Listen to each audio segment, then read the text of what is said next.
આ વિડીયોમાં આપણે યંગના પ્રયોગમાં બે ક્રમિક પ્રકાશિત કે અપ્રકાશિત શલાકા વચ્ચેનું અંતર બીટા બરાબર lambda capital D upon small d મેળવવાનું છે। અને જો યાદ રાખો આ 2 માર્ક્સનો પ્રશ્ન છે અને મોસ્ટ આઈએમપી પ્રશ્ન છે, આને ખાસ તૈયાર કરી દેવો। હવે જો પેલા કેટલીક બાબતો આપણે સમજી લઈએ અને પછી આ પ્રશ્નને સૂત્ર કેવું રીતે સાબિત કરી શકાય એ પણ આપણે અત્યારે સમજીશું।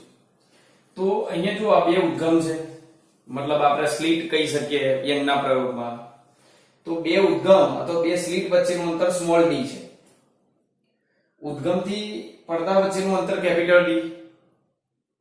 હવે સમજો, ધારી લો કે અહીંયાથી કોઈ પ્રકાશનું તરંગ અને અહીંયાથી કોઈ પ્રકાશનું તરંગ બિલકુલ મધ્યમાં આપાત થાય આ જગ્યાએ, અને જો અહીંયા સહાયક વ્યતિકરણ રચાતું હોય તો અહીંયા આપણને કેવી શલાકા મળે છે, જે આગળના ટોપિકમાં આપણે સમજી ગયા હતા, પ્રકાશિત શલાકા, અને મધ્યમાં મળે છે માટે આને મધ્યસ્થ પ્રકાશિત શલાકા કહે છે।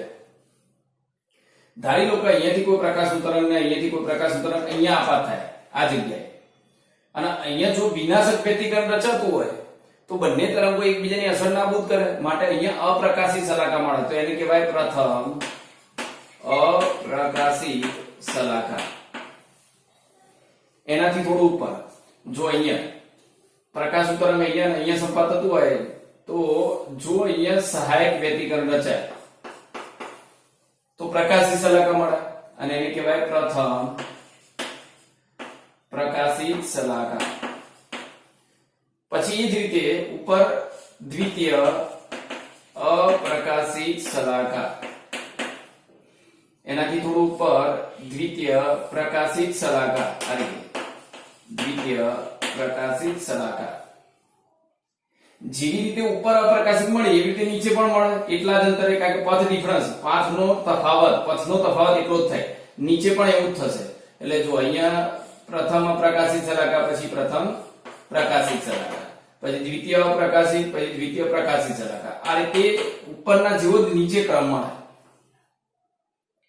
હવે યાદ કરો, ધારી લો કે પ્રકાશિત તરંગ કોઈ આ બિંદુ પર સંપાત થતા હોય તો મધ્યથી આનું અંતર આપણે શું લખતા હતા, x, અને આ પહેલી શલાકાનું અંતર એટલે મધ્યથી પહેલી શલાકાનું અંતર એટલે x1 લખાય। એટલે મારે મધ્યથી આ બીજી શલાકાનું અંતર લખવું હોય, પ્રકાશિત શલાકા, બીજી પ્રકાશિત શલાકાનું અંતર એટલે x2 લખાય। એટલે તમારે મધ્યથી કોઈ પણ શલાકાનું અંતર લાવવું હોય, રેખીય અંતર, મધ્યથી કોઈ પણ શલાકાનું રેખીય અંતર લાવવું હોય તો પહેલી શલાકાનું અંતર x1, બીજાનું અંતર x2, ત્રીજી હોય તો x3, આવું લખાય। હવે અંતર કેવી રીતે શોધી શકાય પ્રકાશિત શલાકા માટે?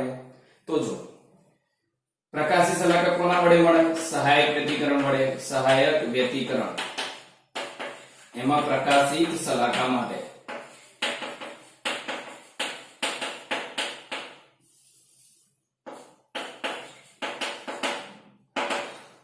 ચલો, તો સહાયક વ્યતિકરણની શરત શું હતી? પથ તફાવત બરાબર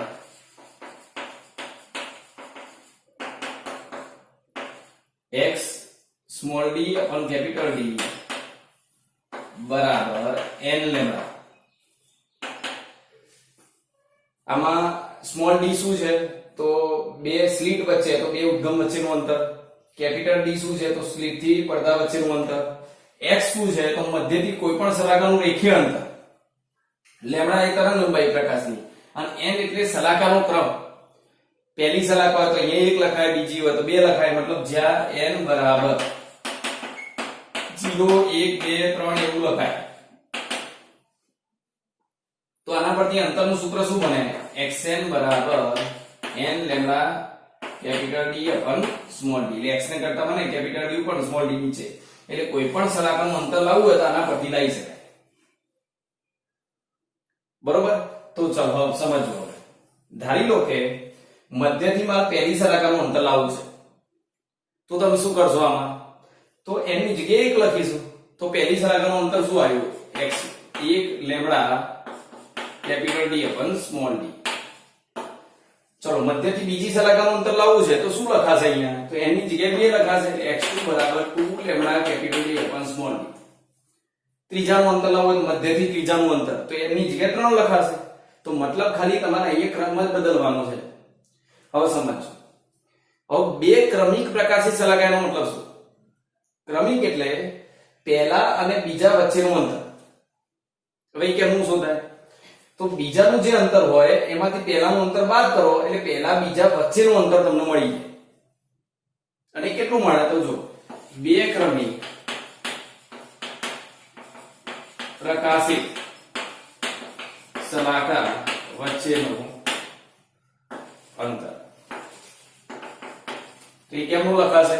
તો બે ક્રમિક સલાકા વચ્ચેનું અંતર બીટા બરાબર તો બીજામાંથી પહેલો ભાગ બાદ બીજાના અંતરમાંથી પહેલાનું અંતર બાદ એટલે બે ક્રમિક વચ્ચેનું અંતર આવી જાય. ચલો તો શું લખાશે? 2 lambda capital D upon small d. અહીંયા 1 lambda capital D upon small d. બે માંથી એક જાય તો 1 lambda capital D upon small d. તો બે ક્રમિક પ્રકાશી સલાકા વચ્ચેનું અંતર કેટલું આવ્યું? Lambda capital D upon small d. એટલે ત્રીજી અને ચોથી વસ્તુ થાય તો 4 માંથી 3 બાદ તો 1 આવે તો lambda capital D upon small d. પાંચમી અને છઠ્ઠી ક્રમિક જ લેવી પડે તો 6 માંથી 5 બાદ તો એ lambda capital D upon small d. એટલે બે ક્રમિક પ્રકાશી સલાકા વચ્ચેનું પણ અંતર આપવું છે. બરોબર. હવે આ ટોપિક જે આપણે સમજ્યા એને લખાય કેવી રીતે તો એક કામ કરો. પહેલા હું અહીંયા છે ને એક કામ કરીશ. જો આ જ વસ્તુને આપણે લખવી છે તો સૂત્રને સાબિત કરવા માટે કેવી રીતે બુક પ્રમાણે લખી શકાય તો nમી પ્રકાશિત સલાકા માટે આપણે પહેલી બીજી નહીં લઈએ nમી. હું આને nમી ધારી લઉં તો nમી પ્રકાશિત સલાકા માટે પ્રકાશિત સલાકા માટે મધ્યસ્થ પ્રકાશિત સલાકાથી nમી સલાકાનું અંતર તો આ સૂત્ર છે એવું જ લખવાનું. હવે nમી સલાકા હોય તો એના પછી કઈ આવે તો એક વધારે આવે એટલે પહેલી હોય તો બીજી આવે એક વધારે આવે બીજી હોય તો ત્રીજી આવે મતલબ એક વધારે આવે. તો હવે કઈ લખીશું તો આ nમી હતી તો હવે n+1b એટલે અહીંયા લખાય n+1b પ્રકાશિત સલાકા માટે. બરોબર. n+1b પ્રકાશિત સલાકા માટે સૂત્ર કેવું બની જાય તો આ અંતર n+1 નું અંતર બરાબર n+1 સલાકાનો number lambda capital D upon small. અને હવે શું કરવાનું તો હવે આ n+1 ના અંતરમાંથી n નું અંતર બાદ કરો એટલે હવે બે ક્રમિક પ્રકાશિત સલાકા વચ્ચેનું અંતર. તો શું કરવાનું જો તો n+1 ના અંતરમાંથી એને આપણે બીટા કહીએ છીએ બીટા બરાબર તો n+1 ના અંતરમાંથી n નું અંતર બાદ કરો. બરોબર. હવે n+1 નું અંતર અહીંયા લખેલું છે જો અને n નું અંતર લખ્યું છે તો આમાં કોમન શું નીકળ્યું છે lambda capital D upon small d common. Direct common જ કરી લો છો. આ મૂકીને પછી આ બાદ કરવાનું જો n+1 ની જગ્યાએ મૂકવાનું n ની જગ્યાએ મૂકવાનું એમાંથી lambda capital D upon small d common કાઢી દીધા. તો અહીંયા શું વધ્યું n+1 અને અહીંયા શું વધ્યું ઓછા n. આમાં n+1 નો n અને પેલું કોમન નીકળી ગયું. હવે પ્લસ n અને માઈનસ n નીકળી જાય તો માટે આપણો જવાબ આવ્યો lambda capital D upon small d જે બે ક્રમિક પ્રકાશિત સલાકા વચ્ચેનું અંતર છે. તો કોઈ પણ બે પ્રકાશિત સલાકા વચ્ચેનું અંતર હંમેશા આટલું જ આવે lambda capital D upon small d. તો આ રીતે આ સૂત્ર સાબિત. હવે એ જ રીતે બે ક્રમિક અપ્રકાશિત સલાકા વચ્ચેનું અંતર આપણે મેળવવું છે અને એ કેટલું આવશે એટલું જ આવશે. કારણ કે અહીંયા જો આકૃતિમાં જોઈ શકો છો બે પ્રકાશિત સલાકા વચ્ચેનું અંતર આટલું છે તો અપ્રકાશિતનું અંતર એટલું જ છે. જેટલું પ્રકાશિત નું અંતર છે એટલું જ અપ્રકાશિત એટલે જવાબ આટલો જ આવશે. હવે એ પણ સાબિત કરીએ આપણે સમજો. અપ્રકાશિત સલાકા એટલે વિનાશક વ્યતિકરણના કારણે મળે અને વિનાશક વ્યતિકરણની શરત શું હતી તો પથ તફાવત બરાબર xn capital D upon small d બરાબર n+1/2 into લેમ્બડા.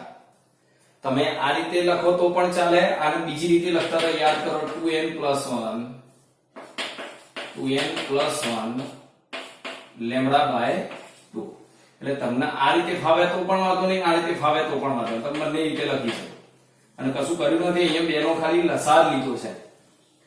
સારું. હવે આમાંથી અપ્રકાશિત નું અંતર લાવવું હોય તો અહીંયાથી આ પહેલી અપ્રકાશિત લા રહી જો મધ્યથી પહેલી અપ્રકાશિતનું અંતર આટલું આવે, બીજી અપ્રકાશિત આટલું અંતર આવે. તો મધ્યસ્થ પ્રકાશિત શલાકાથી પહેલાનું અંતર, બીજી અપ્રકાશિતનું અંતર, તો આમાં x ને કરતા બનાવવાનું.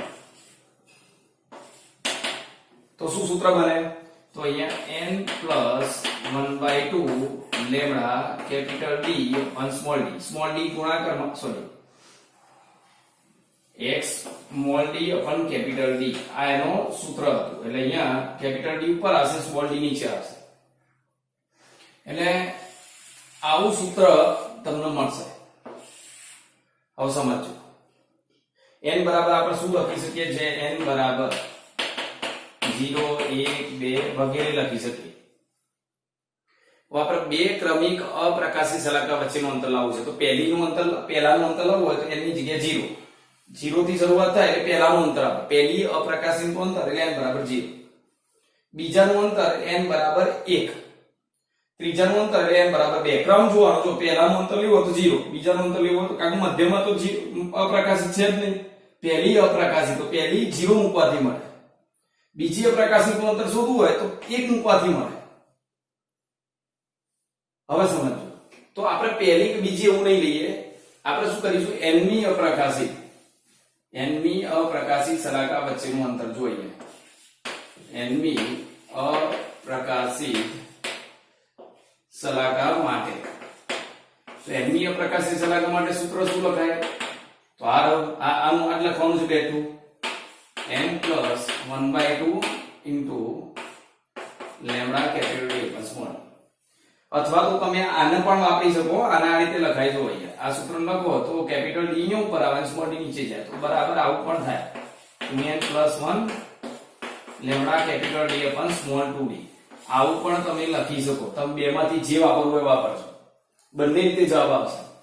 ચલો n ની શલાકા પછી કઈ આવે? n+1 ની. ક્રમિક એટલે પહેલી, તો પછી બીજી. એટલે પહેલામાં એક ઉમેરો એટલે બીજી આવે. એટલે n ની લીધી તો હવે n+1 ની અપ્રકાશિત શલાકા માટે. તો હવે સૂત્ર કેવું બને? xn+1. તો અહીંયા n+1 n ની જગ્યાએ n+1 +1/2 lambda capital D upon small d. તો n ની અપ્રકાશિતનું અંતર આવી ગયું, n+1 ની અપ્રકાશિતનું અંતર આવી ગયું. હવે બંને વચ્ચેનું અંતર. તો હવે બે ક્રમિક અપ્રકાશિત શલાકા વચ્ચેનું અંતર. તો શું કરવાનું? બે ક્રમિક અપ્રકાશિત શલાકા વચ્ચેનું અંતર એટલે n+1 ના અંતરમાંથી n નું અંતર બાદ. એટલે n+1 ના અંતરમાંથી n નું અંતર બાદ. તો મૂકો ચલો કિંમત. તો આ કિંમત છે n+1 +1/2 અને આની કિંમત છે n+1 અને ઓછા માઈનસ છે એટલે માઈનસ n -1/2 અને lambda capital D small d lambda capital D small d common. એટલે આ અંતરમાંથી આ અંતર બાદ અને આ બાકીનો ભાગ કોમન કાઢી દીધો. જો +n -n કેન્સલ, 1/2 કેન્સલ. તો એક વધ્યો એટલે વધ્યું શું? બે ક્રમિક પ્રકાશિત શલાકા વચ્ચેનું અંતર lambda capital D upon small d થશે. જે બે ક્રમિક અપ્રકાશિત શલાકા વચ્ચેનું અંતર છે. તો આના પરથી આપણે શું યાદ રાખવાનું? કોઈ પણ અપ્રકાશિત શલાકા હોય, પહેલી અપ્રકાશિત હોય કે પ્રકાશિત, બે ક્રમિક પ્રકાશિત કે અપ્રકાશિત શલાકા વચ્ચેનું અંતર લાવવું હોય તો હંમેશા આટલું જ મળે.